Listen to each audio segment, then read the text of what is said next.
Ring પ્રકારના સંપર્કોની મર્યાદાઓ જણાવો. તો બટ અને ફિંગર કોન્ટેક્ટ્સની તુલનામાં આની રચના વધુ જટિલ છે, જેમાં ચોક્કસ ઉત્પાદન અને એસેમ્બલીની જરૂર પડે છે, કારણ કે એની અંદરમાં એક સ્ટેશનરી રિંગ કંડક્ટર છે અને મલ્ટિપલ કોન્ટેક્ટ્સ અને મલ્ટિપલ સ્પ્રિંગ્સ મૂકેલા છે.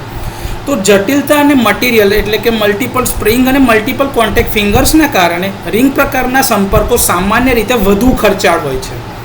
જો કે અમુક હદ સુધી એ સ્વકેન્દ્રિત પદ્ધતિથી ચાલતા હોવા છતાં ઘસારો તો લાગે જ છે, અને અયોગ્ય સંપર્ક ટાળવા માટે તમારે સચોટ એક્સિયલ મૂવમેન્ટ જોઈએ, કેમ કે ફિક્સ કોન્ટેક્ટ જે છે એ તો ફિક્સ જ છે, પણ મૂવિંગ કોન્ટેક્ટ તમારે એની એક્સિયલ મૂવમેન્ટ થવાની છે, એના માટે તમારે એને યોગ્ય રીતે અલાઇન કરવું પડે.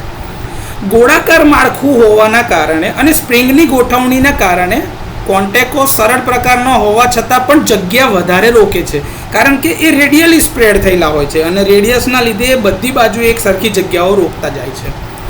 મલ્ટિપલ કમ્પોનન્ટ્સ અને તેની બંધ રચનાના કારણે એક તો ઇન્સ્પેક્શન કરવાનું, બીજું રિપ્લેસમેન્ટ કરવાનું અને જરૂર પડે તો મેન્ટેનન્સ કરવાનું ખૂબ જ જટિલ છે.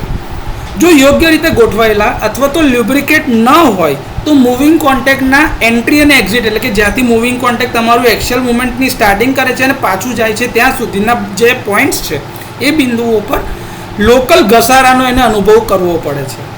વારંવાર પ્લગ ઇન અથવા તો પ્લગ આઉટ જ્યાં આગળ કરવું પડતું હોય એવી ડિઝાઇન માટે, એવી પ્રકારના ઉપયોગ માટે એને અલગથી ડિઝાઇન જો ના કરવામાં આવે તો એ બધી પરિસ્થિતિમાં આ પ્રકારના કોન્ટેક્ટ આદર્શ હોતા નથી.